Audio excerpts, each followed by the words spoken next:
Hi all, അസ്സലാമു അലൈക്കും. നമ്മളിന്നൊരു കിടിലൻ ബിരിയാണിയുടെ റെസിപ്പിയാണ് ചെയ്യുന്നത്. വളരെ എളുപ്പത്തിൽ ഈസി ആയിട്ട് ഉണ്ടാക്കാൻ പറ്റുന്ന നല്ലൊരു ബിരിയാണി റെസിപ്പിയാണ്. അപ്പോൾ എല്ലാവരും ഇതൊന്ന് കാണുക, സപ്പോർട്ട് ചെയ്യുക. അപ്പോൾ എന്തായാലും നമുക്ക് വീഡിയോയിലോട്ട് പോവാം. ഇത് ഉമ്മാൻ്റെ റെസിപ്പിയാണ് കേട്ടോ, ഉമ്മയാണ് ഉണ്ടാക്കുന്നത്. അപ്പോൾ എന്തായാലും നമുക്ക് ഇതെങ്ങനെയാണ് ഉണ്ടാക്കുന്നത് എന്ന് കണ്ടു നോക്കാം. അപ്പോൾ ബിരിയാണി ഉണ്ടാക്കാൻ വേണ്ടിയിട്ട് ഞാനിവിടെ ഒരു കുക്കർ അടുപ്പിൽ വെച്ചിട്ടുണ്ട്. അതുപോലെ തന്നെ അതേ സമയം തന്നെ ഒരു പാനും അടുപ്പിൽ വെച്ചിട്ടുണ്ട് കേട്ടോ. അപ്പോൾ രണ്ടും ഒരേ സമയം തന്നെയാണ് ചെയ്യുന്നത്. എളുപ്പത്തിലുള്ള ബിരിയാണി അല്ലേ, അപ്പോൾ അതുകൊണ്ട് തന്നെ പെട്ടെന്ന് തന്നെ ചെയ്തെടുക്കാൻ പറ്റുന്ന രീതിയിലാണ് ചെയ്യുന്നത്. അത് നമുക്ക് കുക്കറിലൊന്ന് ചോറൊന്ന് വേവിച്ചെടുക്കണം. അപ്പോൾ നമ്മളത് പെട്ടെന്നുള്ളൊരു മെത്തേഡിലാണ് ചെയ്യുന്നത്. അതിനായിട്ട് ഇവിടെ ഒരു 2 ടീസ്പൂണോളം നെയ്യ് എടുക്കുന്നുണ്ട്. ഇത് നന്നായിട്ടൊന്ന് ചൂടാവുന്ന സമയത്ത് ഇതിലേക്ക് തിളപ്പിച്ച വെള്ളമാണ് കേട്ടോ, തിളപ്പിച്ച വെള്ളം ഒഴിച്ചു കൊടുക്കുക. അപ്പോൾ നമ്മളിവിടെ എടുക്കുന്നത് ഒരു 1/2 കിലോയുടെ മെഷർമെൻ്റ് ആണ്. അപ്പോൾ ഞാനിവിടെ എടുത്തിട്ടുള്ളത് 2 കപ്പ് അരിയാണ്. അതുകൊണ്ട് തന്നെ ഒരു 4 കപ്പിനടുത്ത് വെള്ളം ഇതിലേക്ക് ഒഴിച്ചു കൊടുത്തിട്ടുണ്ട്. അപ്പോൾ നമ്മൾ സാധാരണ ഈ അരി എടുക്കുന്ന സമയത്ത് അതിൻ്റെ ഇരട്ടിയായിട്ടാണ് വെള്ളം എടുക്കാറുള്ളത്. അപ്പോൾ 4 കപ്പ് തികച്ചെടുത്തിട്ടില്ല, ഒരു 4 കപ്പിനടുത്ത് വെള്ളമാണ് ഇതിലേക്ക് എടുത്തിട്ടുള്ളത്. ഇനി ഇതിലേക്ക് ആവശ്യത്തിന് ഉപ്പ് കൂടി ഇട്ട് കൊടുക്കുക.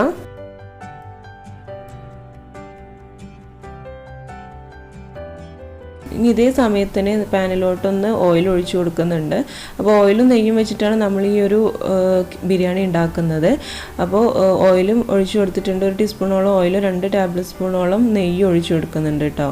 ഇനി നമുക്കിതൊന്ന് നന്നായിട്ടൊന്ന് മെൽട്ടായി വരുന്ന സമയത്ത് ഇതിലേക്ക് അരിഞ്ഞു വെച്ചിട്ടുള്ള സവോള ചേർത്ത് കൊടുക്കാം. ഞാനിവിടെ വെളിച്ചെണ്ണയാണ് യൂസ് ചെയ്യുന്നത്, ഓയിൽ യൂസ് ചെയ്യാം കേട്ടോ. 2 മീഡിയം സൈസ് ഉള്ളിയാണ് കേട്ടോ ഇതിലേക്ക് അരിഞ്ഞ് ചേർത്തിട്ടുള്ളത്.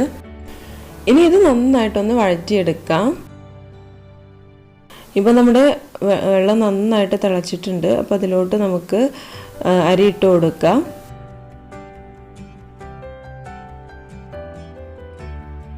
ഇതിലോട്ട് നമുക്ക് ഒരു ചെറുനാരങ്ങ നീരൊന്ന് പിഴിഞ്ഞ് ചേർത്ത് കൊടുക്കാം. അതിൻ്റെ കുരു കളയാൻ വേണ്ടിയിട്ട് ശ്രദ്ധിക്കണം കേട്ടോ. എന്നിട്ട് ഒരു നാരങ്ങ നീര് മുഴുവനായിട്ടൊന്ന് ഇതിലേക്ക് പിഴിഞ്ഞ് ഒഴിച്ചു കൊടുക്കാം. എന്നിട്ട് ഇതൊന്ന് മൂടി വെച്ചിട്ട് വിസിലിൽ നമുക്ക് ഓഫ് ചെയ്യാം. ഈ സമയം തന്നെ നമുക്ക് സവാള ഒന്ന് വഴറ്റിയെടുക്കാം. ഈ സവാള ആവുന്ന സമയം കൊണ്ട് നമുക്ക് ചിക്കൻ ഒന്ന് മാരിനേറ്റ് ചെയ്ത് വെക്കണം. അപ്പോൾ അതിനായിട്ട് ഇവിടെ 1/2 കിലോ ചിക്കനാണ് എടുത്തിട്ടുള്ളത്. അതിലേക്ക് കുറച്ച് മഞ്ഞൾപ്പൊടി, ഒരു 1/4 ടീസ്പൂണോളം മഞ്ഞൾപ്പൊടി ഇട്ട് കൊടുത്തിട്ടുണ്ട്. ഇനി ഇതിലേക്ക് ഒരു 3/4 ടീസ്പൂൺ മല്ലിപ്പൊടി കൂടി ഇട്ട് കൊടുക്കുക. 1/2 ടീസ്പൂൺ ചിക്കൻ മസാല, 1/2 ടീസ്പൂൺ പെരുംജീരകത്തിൻ്റെ പൊടി, ആവശ്യത്തിന് ഉപ്പ്, 1/2 ടീസ്പൂൺ കുരുമുളക് പൊടി എന്നുകൂടെ ഇട്ട് കൊടുത്തതിന് ശേഷം നന്നായിട്ടൊന്ന് മിക്സ് ചെയ്തെടുക്കാം. ഇനി ഈ മിക്സ് ചെയ്ത് വെച്ചിട്ടുള്ള ചിക്കനിലോട്ട് ഒരു 1/4 കപ്പ് തൈര് കൂടി ആഡ് ചെയ്ത് കൊടുക്കാം. എന്നിട്ട് നന്നായിട്ടൊന്ന് ഇതുപോലെ മിക്സ് ചെയ്തിട്ട് ഒന്ന് മാറ്റി വെക്കാം. ഇപ്പോൾ സവാള ഇവിടെ നന്നായിട്ട് വഴന്നു വന്നിട്ടുണ്ട്. ഇനി ഇതിലേക്ക് തക്കാളി ഇട്ട് കൊടുക്കാം. അപ്പോൾ തക്കാളി ഒന്ന് നീളത്തിൽ അരിഞ്ഞെടുത്തിട്ടുള്ളതാണ്. 1.5 തക്കാളിയാണ് കേട്ടോ എടുത്തിട്ടുള്ളത്. അതൊന്ന് ഇതിലോട്ടൊന്ന് ഇട്ട് കൊടുത്തതിന് ശേഷം നന്നായിട്ടൊന്ന് മിക്സ് ചെയ്ത് കൊടുക്കുക. വലിയ തക്കാളി ആയിരുന്നു, അതുകൊണ്ടാണ് 1.5 തക്കാളി എടുത്തിട്ടുള്ളത്. ഇനി ഇത് നന്നായിട്ടൊന്ന് വഴന്ന് വരണം. അപ്പോൾ അതുവരെ ഒന്ന് വെയിറ്റ് ചെയ്യാം. ഇതൊന്ന് മൂടി വെച്ചിട്ട് വേവിച്ചെടുത്താൽ മതി, പെട്ടെന്ന് തന്നെ റെഡി ആയിക്കോളും.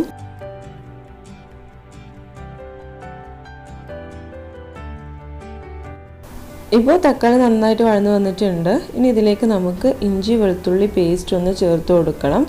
അപ്പോൾ ഇവിടെ ഏകദേശം ഒരു 10 അല്ലി വെളുത്തുള്ളിയും അതുപോലെ തന്നെ ഒരു ചെറിയ കഷ്ണം ഇഞ്ചിയുമാണ് നന്നായിട്ടൊന്ന് ചതച്ചെടുത്തിട്ടുള്ളത്. 2 പച്ചമുളക് കൂടി ഇതിൻ്റെ കൂടെ ഒന്ന് ചതച്ചെടുത്തിട്ടുണ്ട്. അപ്പോൾ ഇത് 3ഉം കൂടിയാണ് നമ്മൾ ഇതിലേക്ക് ഇട്ട് കൊടുക്കുന്നത്. അപ്പോൾ ആദ്യം വെളുത്തുള്ളി ചതച്ചൊന്ന് ഇട്ട് കൊടുക്കുന്നുണ്ട്. എന്നിട്ട് നന്നായിട്ടൊന്ന് വഴറ്റിയെടുത്തതിന് ശേഷം നമുക്കിതിലേക്ക് പച്ചമുളകും അതുപോലെ തന്നെ ഇഞ്ചിയും ചതച്ചെടുത്ത് ഇതിലേക്കൊന്ന് ഇട്ട് കൊടുക്കാം.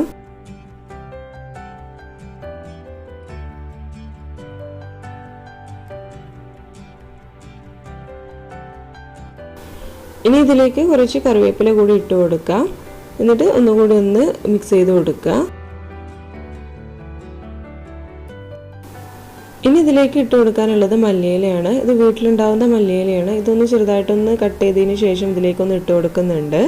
അപ്പോൾ നമ്മൾ കടയിൽ നിന്ന് വാങ്ങുന്ന മല്ലിയിലയാണ് കയ്യിലുള്ളത് എന്നുണ്ടെങ്കിൽ അത് ഇട്ട് കൊടുത്താലും മതി. മല്ലിയില കൂടി ഇട്ട് കൊടുത്തു കഴിഞ്ഞാൽ നമുക്കിതിലേക്ക് നമ്മൾ നേരത്തെ മാരിനേറ്റ് ചെയ്ത് വെച്ചിട്ടുള്ള ചിക്കൻ ഒന്ന് ഇട്ട് കൊടുക്കാം. അപ്പോൾ നമ്മൾ നേരത്തെ തന്നെ മസാല കൂട്ടി വെച്ചുകൊണ്ട് തന്നെ ഇതിലേക്ക് പ്രത്യേകിച്ച് ഒരു മസാല ഇനി ചേർക്കേണ്ട ആവശ്യമില്ല.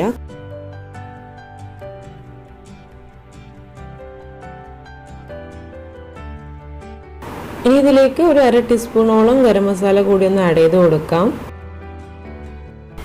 ഇനി നമുക്ക് ഈ ചിക്കൻ ഒന്ന് വേവിച്ചെടുക്കാം. അപ്പോൾ അതിനായിട്ട് നമുക്കിതൊന്ന് അടച്ചു വെച്ചതിന് ശേഷം ഒരു 10 മിനിറ്റ് ഒന്ന് നന്നായിട്ടൊന്ന് വേവിച്ചെടുക്കാം.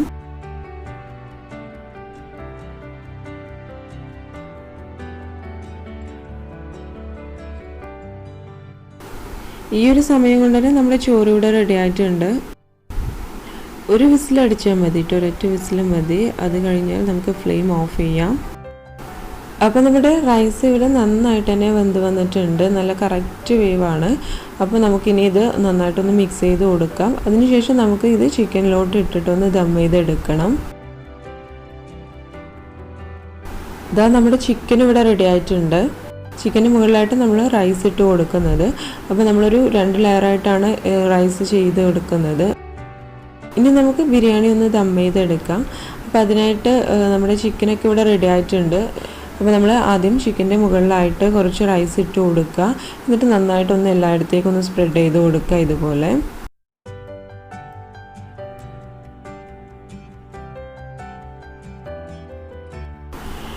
ഇനി ഇതിൻ്റെ മുകളിലായിട്ട് കുറച്ച് ക്യാരറ്റ്, മല്ലിയില, അതുപോലെ തന്നെ ഗരം മസാല എന്നിവ കൂടി ഒന്ന് സ്പ്രെഡ് ചെയ്ത് കൊടുക്കുക. എന്നിട്ട് ഇതിൻ്റെ മുകളിലായിട്ട് ഗീ കൂടി ഒഴിച്ചു കൊടുക്കുക. ഇനി ഇതിൻ്റെ മുകളിലായിട്ട് നമുക്ക് ബാക്കിയുള്ള റൈസ് കൂടി ഒന്ന് ഇട്ട് കൊടുക്കാം. ഇതിൻ്റെ മുകളിലായിട്ട് നമുക്ക് നേരത്തെ ചെയ്ത പോലെ തന്നെ ക്യാരറ്റ്, മല്ലിയില, മുന്തിരി എന്നിവയൊക്കെ ഇട്ട് കൊടുത്തതിന് ശേഷം ഗരം മസാല കൂടി ഒന്ന് സ്പ്രെഡ് ചെയ്ത് കൊടുക്കുക. ലാസ്റ്റായിട്ട് നമുക്ക് ഇതിൻ്റെ മുകളിലായിട്ട് കുറച്ച് റൈസ് കൂടി ഇട്ട് കൊടുക്കുന്നുണ്ട്. ഇനി ഇതിൻ്റെ മുകളിൽ കുറച്ച് ഗീ കൂടി ഒന്ന് ഒഴിച്ചു കൊടുക്കുന്നുണ്ട്. ഇനി ഇത് അടച്ചു വെച്ചിട്ട് നമുക്കൊരു 10 മിനിറ്റ് ഇതൊന്ന് ദം ചെയ്തെടുക്കാം. അപ്പോൾ നമുക്ക് കൂടുതൽ നേരം വെക്കണം എന്നുണ്ടെങ്കിൽ ഒരു 20 മിനിറ്റ് വരെ ഒന്ന് വെച്ചെടുത്താൽ മതി. വെക്കുന്ന സമയത്ത് തീ ഒന്ന് സിമ്മിലാക്കി വെക്കണം. അങ്ങനെ ഒരു 10 മിനിറ്റ് വെച്ചാൽ മതി. നമ്മുടെ ബിരിയാണി സൂപ്പറായിട്ട് തന്നെ റെഡിയാവും. അങ്ങനെ നമ്മുടെ ബിരിയാണി ഇവിടെ റെഡി ആയിട്ടുണ്ട്. കണ്ടാൽ തന്നെ അറിയാൻ പറ്റില്ല, നല്ല സൂപ്പർ ബിരിയാണിയാണ്. നല്ല ഈസി ആയിട്ട് തന്നെ നമുക്ക് ഉണ്ടാക്കാനും പറ്റും. വളരെ കുറഞ്ഞ സമയം മതി. നമ്മൾ സാധാരണയായി ബിരിയാണി ഉണ്ടാക്കുന്നതിൽ നിന്നും വളരെ കുറഞ്ഞ സമയം കൊണ്ട് തന്നെ നമുക്ക് ഉണ്ടാക്കിയെടുക്കാൻ പറ്റുന്ന നല്ലൊരു ബിരിയാണിയാണ്. പെട്ടെന്ന് നമുക്ക് ഗസ്റ്റൊക്കെ വരുന്ന സമയത്ത് ഈസി ആയിട്ട് ഉണ്ടാക്കാൻ പറ്റുന്ന നല്ലൊരു ബിരിയാണിയാണ്. അപ്പോൾ എല്ലാവരും ഇതൊന്ന് ട്രൈ ചെയ്ത് നോക്കുക. അപ്പോൾ എന്നും പറയുമ്പോൾ നിങ്ങൾക്ക് ഈ വീഡിയോ ഇഷ്ടമായിട്ടുണ്ടെങ്കിൽ ലൈക്ക് ചെയ്യാനും ഷെയർ ചെയ്യാനൊന്നും മറക്കരുത്. അതുപോലെ തന്നെ നമ്മുടെ ചാനൽ സബ്സ്ക്രൈബ് ചെയ്യാനും മറക്കരുത്. കൂടെ കാണുന്ന ബെല്ലൈക്കൺ കൂടി ഒന്ന് എനാബിൾ ചെയ്യുക. അപ്പോൾ എന്തായാലും നമുക്ക് അടുത്തൊരു വീഡിയോ പുതിയ റെസിപ്പിയുമായിട്ട് കാണാം. ബൈ.